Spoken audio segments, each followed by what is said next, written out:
Buenos días, amigos de Maranata. Estamos aquí con el autor Giles Davis. Normalmente se pronuncia Giles, Eso. aunque se escribe fonéticamente como Hills. Su nombre es Giles. Nació en California y creció en Chicago, donde fue pastor de jóvenes en tres iglesias distintas, conferenciante para jóvenes durante 15 años. Llegó a España en diciembre de 2005 y con su mujer y cuatro hijos, llamado a seguir trabajando entre los jóvenes. Lideró un equipo que empezó un grupo de jóvenes en su iglesia, Cristo Vive, en San Fernando de Henares, perdón. Su ministerio ahora consiste en entrenar a líderes de jóvenes junto a su mujer, que es la coordinadora nacional de jóvenes FIEDE, una federación de más de 100 iglesias evangélicas en España. También es profesor del Ministerio Juvenil en el seminario IPSTE, predica en campamentos y retiros de jóvenes, discipula individualmente a 12 hombres jóvenes y escribe libros devocionales y de ficción para jóvenes. Vive en Guadalajara, España, con su mujer Debbie. Sus cuatro hijos siguen en España, dos de ellos casados y todos viven cerca. Le agradecemos mucho por estar con nosotros el día de hoy, hermano Giles. Gracias por tenerme aquí. Es un gozo hablar contigo.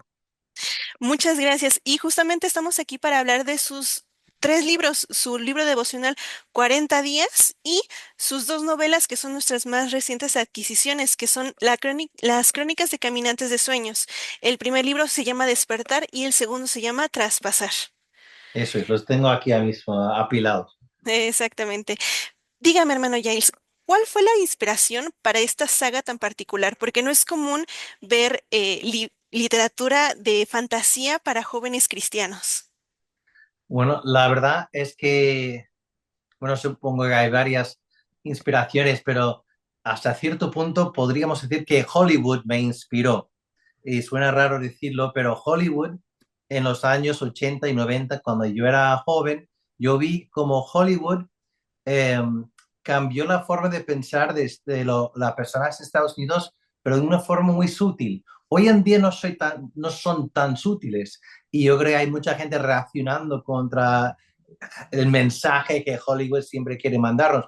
Pero en los años 80 y 90 eran mucho más sutiles y yo vi en mi propia generación es como cambiaron la mentalidad de Estados Unidos sobre la homosexualidad, por ejemplo, o incluso sobre el cristianismo, la religión. ¿Y cómo lo hicieron? No era una peli sobre homosexualidad o sobre cristianismo, era un vecino gay que es gracioso y luego esto, lo otro, y simplemente no era nada que te obligaron a escuchar, simplemente pusieron cosas y poco a poco la gente cambió su forma de pensar y también como cristianismo, cada película que tenía a alguien citando la Biblia, podrías decir que ese era el malo, que si alguien citaba la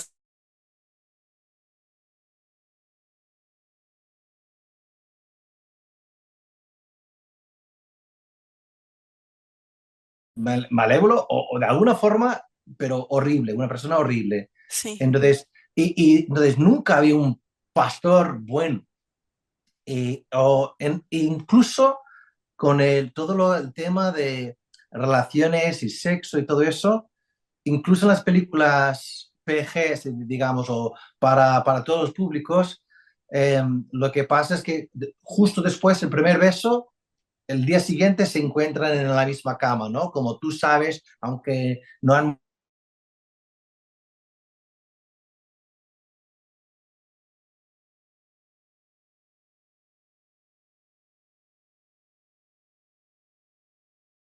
pero de formas útiles.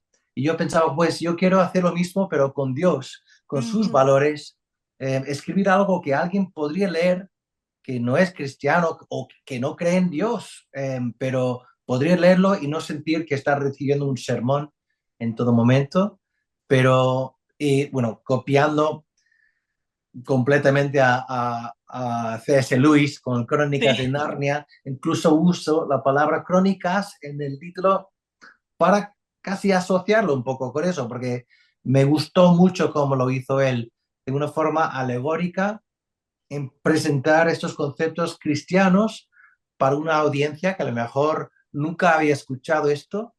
Y yo creo que si alguien lee los primeros dos libros míos, puede ser que nunca reconoce que tiene algo que ver con cristianismo, va a pedir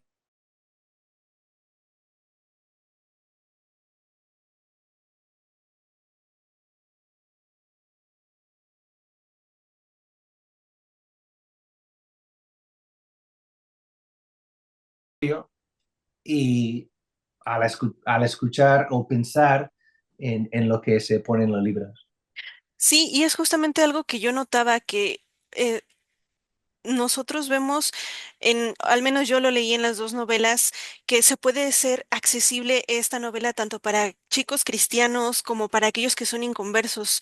Y ahí va mi segunda pregunta, sería, ¿cómo nosotros podemos, cómo lograste que esos temas tan profundos como son los dones el don del espíritu y los frutos de la carne fueran tan accesibles para un público inconverso?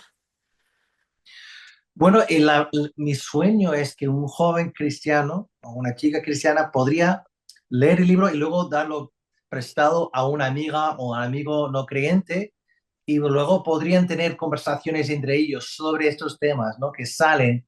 Eso sería para mí el uso perfecto del libro, ¿no? De, de generar esas conversaciones. Y yo creo que, porque obviamente no va a ser el libro en sí que va a traer a alguien a Jesús. Es una herramienta en la mano del cristiano. El libro en sí no puede ser bueno, si el libro, sí, si alguien sabe algo de cristianismo, el libro les hace pensar en esto y luego van ellos a la Biblia, puede ser que todo ocurre sin ninguna persona, pero yo creo que lo típico sería un cristiano usando el libro como herramienta o simplemente esa persona que ha leído, no creyente, que ha leído el libro, quizás va y busca a alguien o va a una iglesia dime más de esto. Y eso sería para mí, yo creo que será más algo relacional o debería ser algo más relacional para llegar a conocer de verdad a Dios, creo yo. Perfecto. Y algo que se ve mucho en sus novelas es el debate eterno que tenemos y más a día de hoy con la salud mental. ¿Cómo es que tú podrías dar algún consejo para que nosotros, como en iglesias, se pueda hablar de este tema que cada vez es más presente y que muchas veces es difícil incluso de tratar? Yo creo que, especialmente con temas como salud mental y todo eso, yo creo que lo que en la fase, y esto digo en la iglesia global, porque estamos viendo esto, acabamos de visitar a Colombia y México, estábamos en México hace una semana y media, eh, también en España y en Estados Unidos, por todos lados, escucho de los jóvenes que lo que más desean, lo que más anhelan es un mentor. Anhelan a alguien, no una clase, aunque las clases son buenas. Anhelan a alguien que podría ponerse a su lado, escuchar sus luchas y no necesariamente dar consejos directamente, porque muchas veces los adultos vienen y damos consejos sin escuchar bien, pero un adulto que sabe escuchar más que hablar y quizás escucha y luego ayuda a ese joven a poner en práctica lo que ya sabe de Dios, o dirigirle a Dios, o dirigirle a su palabra, o dirigirle a orar y escuchar a Dios por él mismo o ella misma. Yo creo que lo que más necesitan los jóvenes, especialmente el tema de salud mental, son adultos con ese llamado que tenemos todos de hacer discípulos que se ponen al lado de esos jóvenes para ser su mentor. Elige la palabra que tú quieras.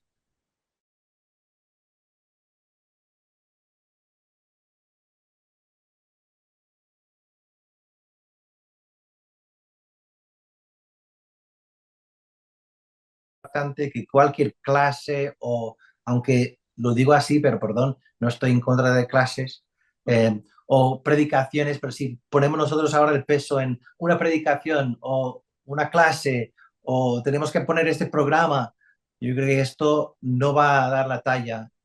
Será personas invirtiéndose en jóvenes. Sí, y justamente es mucho lo que hacía el personaje de Chester, que era Esto, ese mentor que escuchaba y no solamente aquel que solo daba consejos, incluso dejaba a Michael hablar y desahogarse para que él mismo pudiera llegar a la conclusión él mismo. Eso sí, sí, sí, sí. Él está ahí haciendo preguntas y incluso frustra a Michael a veces porque no le da la respuesta.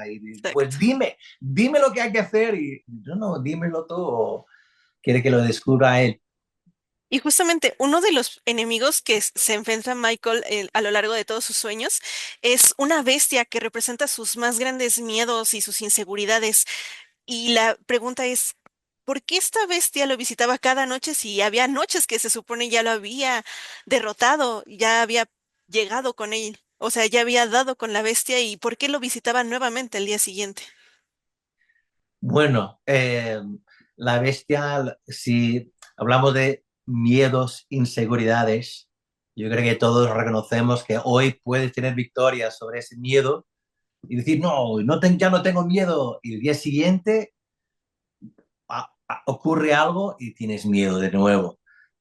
O en seguridad dices, no, ya lo tengo vencido y vuelve. Entonces, una cosa de muchas veces es, no una vez ya está, es una cosa de cada vez más entender más profundamente nuestros propios miedos y inseguridades y luchar con Dios contra eso y, bueno, para confiar en Él.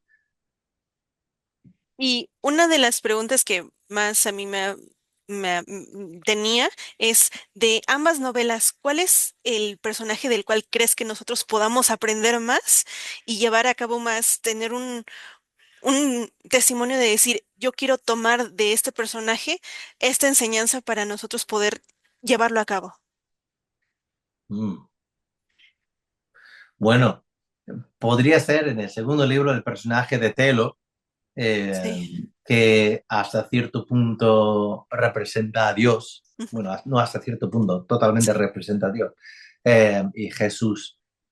En cuanto a personaje, eh, no sé, los demás, todos los demás son diferentes partes de lo que yo creo que para mí ha sido mi experiencia con Dios. El personaje principal, Michael, es como soy yo, en donde yo escribí mis inseguridades y mis miedos y mi forma de pensar en Michael. Jess es lo que me gustaría haber sido o haber dicho. Muchas veces no pienso en lo que debería haber dicho en el momento y una hora más tarde pienso, oh, ojalá hubiera dicho tal cosa. Pues Claro. Jess es quien siempre dice la cosa en el momento y no luego tiene remordimiento. Sara, la chica con la cual está Michael enamorado, es como mi mujer. No exactamente, pero use a mi mujer como modelo para pensar en ella porque pensaba, como hombre puede ser complicado escribir el papel de una mujer. ¿Qué diría una mujer? Pues a lo mejor, porque yo he leído muchos libros donde el hombre, las mujeres suenan a hombres porque el Sí, escritor es un hombre, o si la escritora es una mujer, los hombres suenan a mujeres. Es que un hombre nunca hablaría así, o un hombre nunca pensaría así, o nunca respondería de esa forma. Entonces, elegí a mi mujer y también incluso pregunté a ella, pues, ¿cómo ves a esto, lo otro? Para pensar en sus luchas, pero también su forma de ser, porque, bueno, es la mujer que mejor conozco, obviamente. Entonces podía pensar, pues, cómo respondería ella en esa situación y eso me ayudaba a imaginar cómo actuaría ese personaje en ese momento. Eh, entonces, quería un personaje como para chicas y para chicos, donde para mí era importante el personaje de Sara, que fuera una chica fuerte y hoy en día hay muchísimas películas con mujeres fuertes en las películas, pero no me gusta mucho porque siempre ella es fuerte porque pega más fuerte y con fuerza bruta, ella pega más fuerte que un hombre dos veces su tamaño. Y es como, yo no sé, pero yo creo que para muchas chicas su sueño no es dar palizas a hombres dos veces su tamaño, ¿no? Ahí no viene la fuerza de muchas mujeres, es una fuerza diferente de simplemente pegar más fuerte a otro. Entonces, para mí era importante que Sara fuera una persona, una chica fuerte, pero, pero de carácter, de mente, de compasión, que lucha, pero no es una persona perfecta. Eso es el otro problema. Ahora en todas las pelis, las chicas tienen que ser fuertes y perfectas. Y ya no es interesante. Si eres perfecta, es como...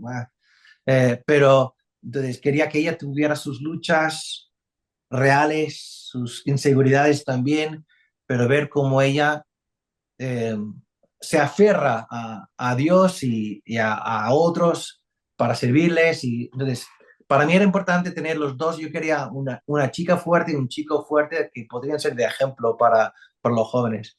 Y también un romance puro. Exacto. Un romance donde hay beso, Ujú. pero la próxima escena no es sexo, ni están hablando de cuándo vamos a tener sexo. Eso no es, bueno, luchan con sus deseos, luchan con sus pensamientos, pero de esa forma eh, tratarlo de una perspectiva cristiana, una relación pura. Y para mí eso era también una cosa importante. Sí, y es muy bueno porque sí se nota, sobre todo en el segundo libro se nota esa pelea interna que tenía Michael de una relación como Dios la dicta y una relación como el mundo la dicta. Y Mm, las voces que escuchaba de personajes que ya conocerán, si por ejemplo conocerán a Kyle, el personaje de que aparece al final del primer libro y en la parte de todo el segundo libro, y cómo es esa voz antagonista, esa voz que dice, el mundo que te pintó Chester, el mundo que viene de Dios, es solo una ilusión, tú puedes seguirlo o no si quieres. ujú. Sí, Entonces, sí. una de las cosas que también me llamó mucho la atención de los dos libros es cómo no solamente Michael es el que pasa por una lucha interna, por un momento de encontrarse con Dios, sino que cada personaje secundario, y incluso aquellos que solo escuchas una o dos veces, pueden llegar a tener un momento con Dios y un momento en el que ponen su vida ante Él. Entonces, quisiera preguntar, ¿cómo pudiste equilibrar tanto entre que personajes principales como son Michael, Sarah, o personajes secundarios, como puede llegar incluso a ser Stuart, que al principio lo vemos como el chico malo, el bully, y cómo su vida es más profunda y más cuánto necesita de Dios? Entonces, ¿cómo lograste equilibrar ambas cosas en cuanto a personajes principales y secundarios? Bueno, si tú crees que lo he hecho, muy bien, estoy muy feliz. Entonces, eso ha sido una lucha. Y la verdad que eh, eh, cuando escribes un libro eres como Dios, ¿no? Que tú puedes matar a un personaje o hacerle volver a vivir o lo que sea. Eh,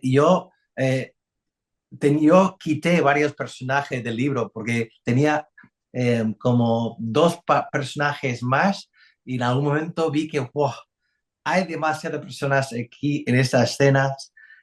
Tengo que reducir el número de personas porque llegaba a ser como, voy a estar todo el rato con todos los demás y vamos a perder de vista a Michael Ujú. y a Sarah, que obviamente son el centro de la historia. Entonces, eliminé como dos personas, como ya dejas de existir. Ok. Pero luego sí era... eh, y una cosa que me enseñaron a es entrevistar a todos tus personajes y tienes que preguntarles cuál es tu mayor miedo, cuál es tu gran meta en la vida, eh, cuál es tu fallo letal o cómo se diría, your fatal flaw, se dice en inglés como cuál es tu fallo que, que, que podría matarte, no, no físicamente, sino Sí, que te destroza. por así Y decirlo, su kriptonita. eso, sí, ¿cuál es tu kriptonita? Sería bueno de esa forma. Y también otro es cuál es tu manía, ¿no? Que pensar en algo que también puede ayudarte a los demás a quizás identificarse con él. Y, y la idea con Stuart, y bueno, toda la escena, alguien, bueno, mi meta era, alguien podría leer los primeros 4 capítulos o 5 y decir, esto es muy estereotípico, que Stuart es como el matón del instituto, como en casi todas las pelis. Pero la idea era empezar de esa forma y luego mostrar que no hay mucho más atrás y esto es más complejo que eso, hay mucho más ocurriendo aquí eh, que no se ve. Entonces, eh, la esperanza es que si alguien sigue leyendo, verán que no es necesariamente estereotípico. La verdad Sí. que no conozco otra historia que trata los sueños de la misma forma. No era una copia de nada, por lo que yo sé. Las películas Sí. de Origen o Inception, que Ujú. de Christopher Nolan, vinieron después de escribir esos libros y no tienen nada que ver, como son muy diferentes. Y tienen que ver con sueños, pero de forma muy diferente. Y una de las cosas que también me llamó mucho la atención y me gustó fue la manera en que presentaste las armas que utilizan los caminantes de sueños, la manera en la que unas eran vicios y cómo contrastaban entre cada uno. ¿Por qué decidiste utilizar el fruto del espíritu y las obras de la carne, que son temas un poco complejos, incluso para aquellos creyentes ya cimentados en la palabra? ¿Y cómo los lograste llevar a algo tan simple como armas? Ujú. Pues que eso, yo tenía la idea, y simplemente estaba pensando en la idea de, molaría viajar los sueños de otra persona, así, ¿qué haría yo si se me encontrara en el sueño de otra persona? En, y cómo afectaría a esa persona al despertarse. Entonces estaba pensando en todo eso y en ese momento no era una alegoría para nada, pero era precisamente eso, porque empecé con el miedo, la verdad que, porque noté como el miedo tiene su impacto directo en el sueño, ¿no? Si tienes mucho miedo en el sueño, intentas correr, es que no puede, no sé si te pasa a ti, pero lo que pongo en el libro para los personajes me pasa a mí en muchos sueños, cuando estoy corriendo intentando eh, eh, escaparme y no puedo porque hay algo que me arrastra hacia atrás y estoy como intentando correr y no puedo. Entonces, eso es como el miedo te afecta y yo pensaba, pues entonces, incluso yo no sé si tú vuelas en los sueños, ¿Tú has volado en tus sueños? Sí, muchas veces. Yo creo que entonces me daba la sensación que si alguien vuela en el sueño, sería como que tiene paz, ¿no? Que sería el contrario de alguien que está preso de su miedo, que de una manera va a volar a esa persona, pero cuando la paz te invade, pues entonces vuelas.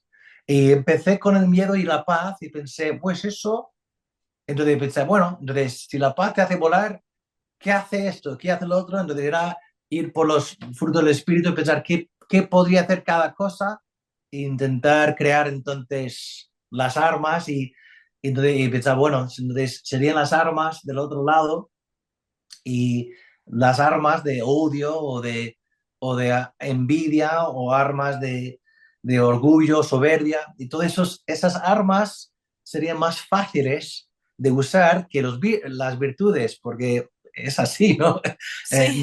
Nadie cae en la obediencia, caemos en la desobediencia, pero nadie sin querer obedece a Dios, ¿no? Es como tienes que esforzarte para hacer bien entonces, la idea era que iba a ser más difícil usar las virtudes que los vicios.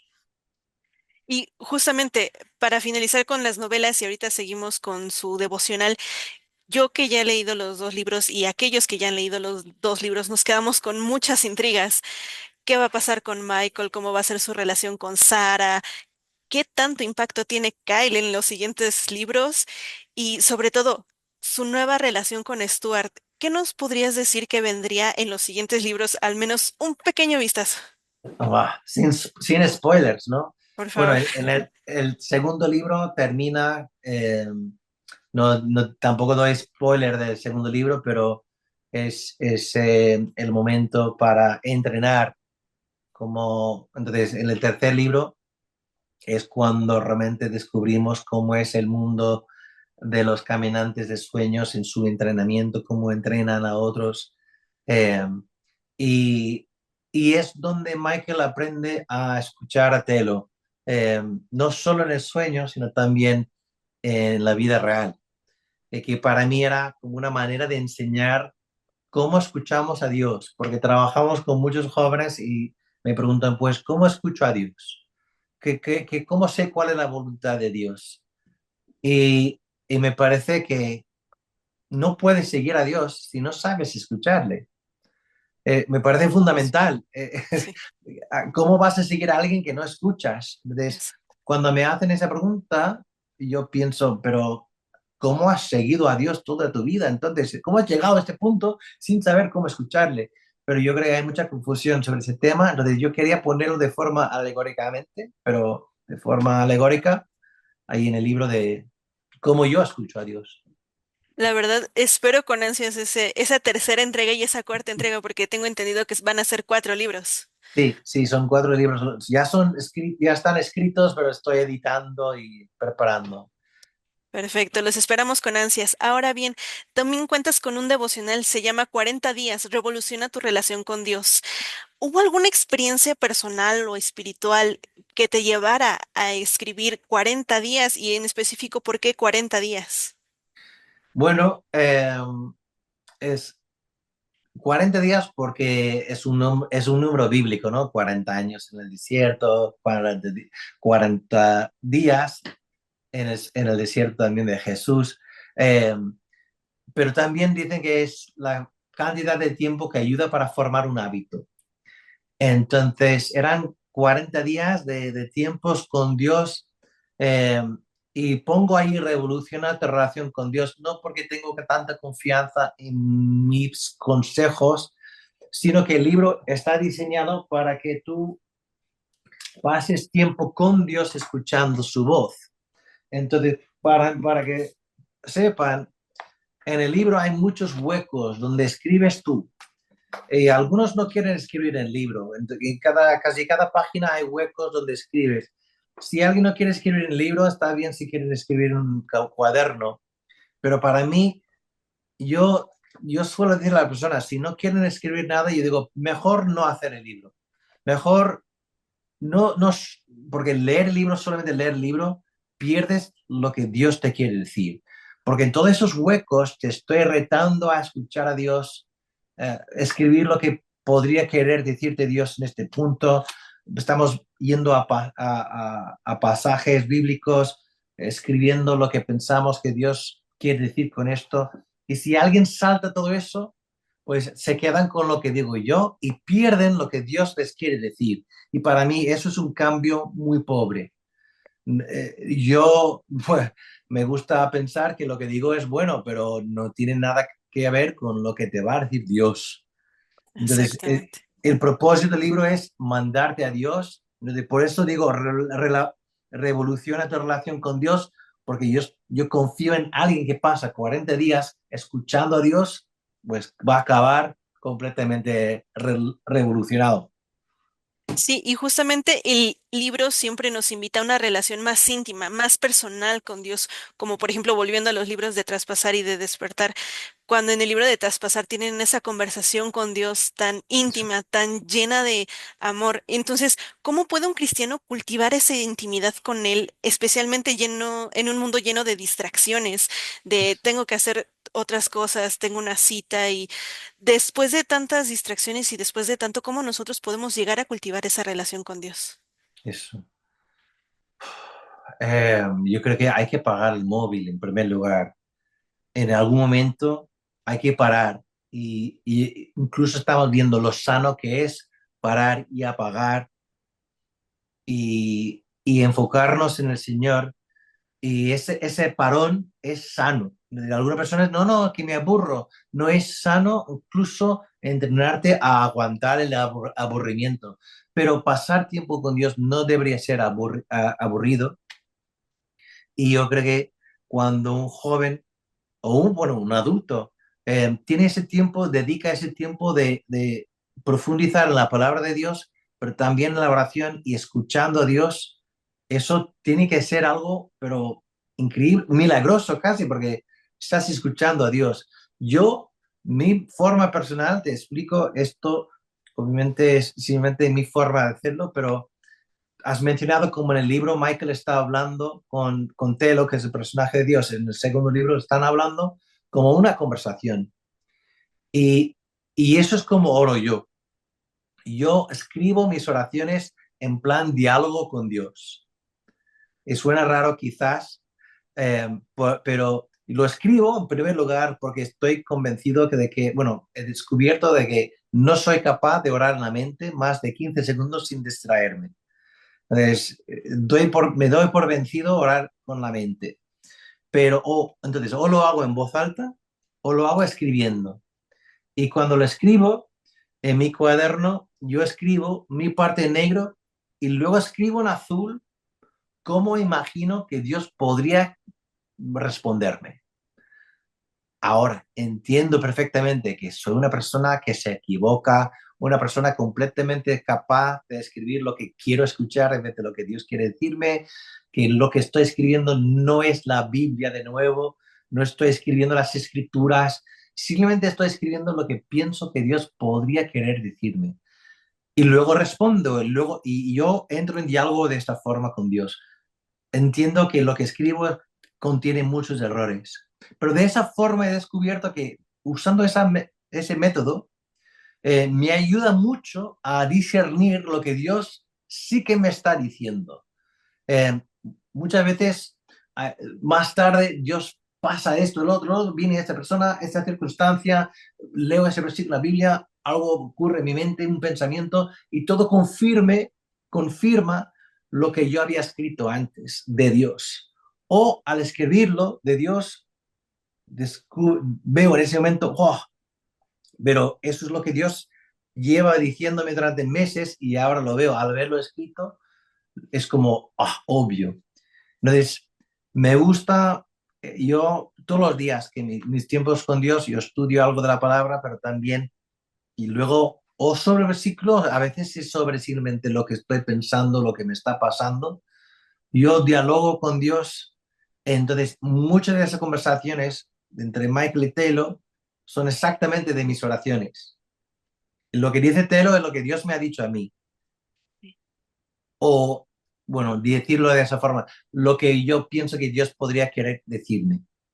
Eh, y muchas personas tienen mucho miedo de orar así porque piensan, ¿y si me equivoco?